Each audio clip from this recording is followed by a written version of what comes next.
In this lesson, let's introduce the front end of our game. We have a couple of super simple levels, but in a real application, we normally don't start right in the middle of gameplay.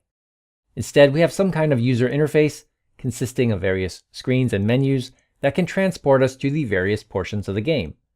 We can visualize a plan for our UI with a flow diagram showing the various menus. This charts how we advance from one screen to the next with the click of each button. And typically we start with a splash screen that displays while we're loading up the application. This notifies the player to wait a moment until we can bring up the main menu.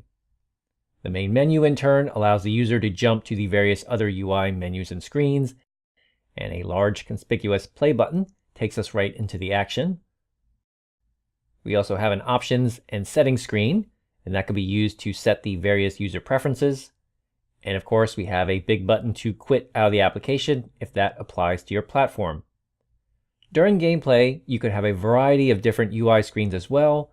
For example, we have a pause menu when you pause the gameplay, or an end screen after you complete the level. And really, the menu system that we're going to build in this course is designed to be flexible and should be adaptable to whatever game or application that you're making. Now, making menus within Unity is not difficult. Essentially, we're just laying out some UI elements with buttons that help us jump from one menu to the next. Making something that can scale and is reusable is another matter.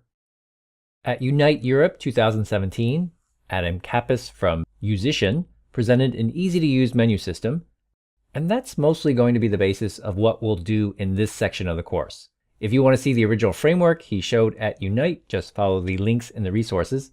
It's a great little presentation and clever implementation.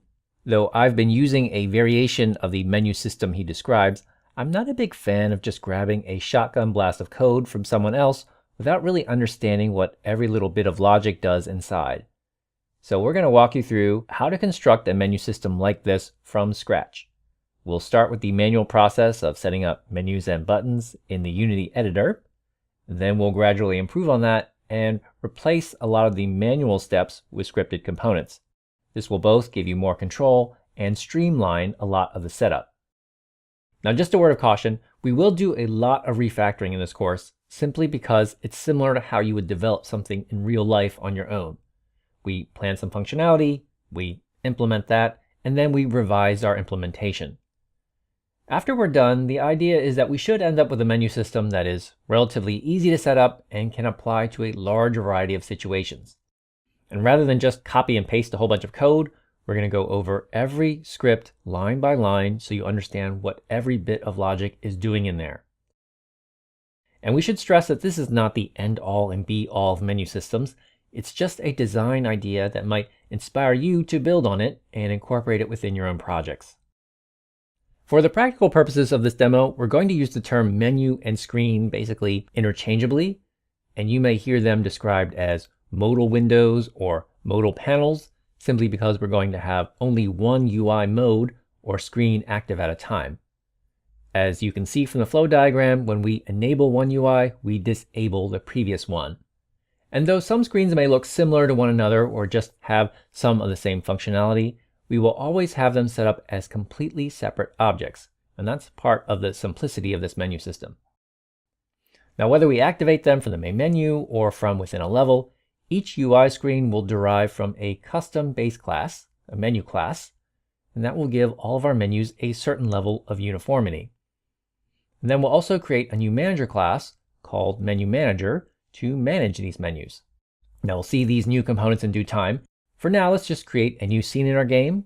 Let's make a main menu, File, New Scene. It can be totally blank for now. That's totally okay. And then File, Save Scene As. Find the Scenes folder in the sample game project and then stick it in there. And let's call the scene Main Menu.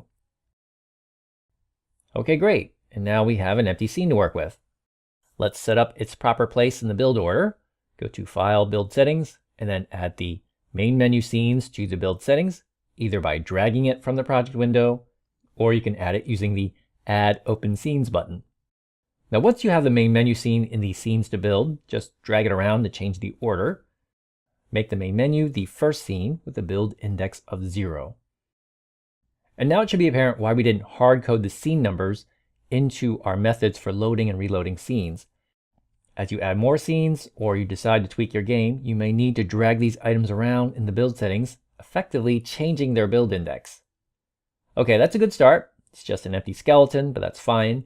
In the next video, let's set up our main menu with some UI elements so it actually looks like something.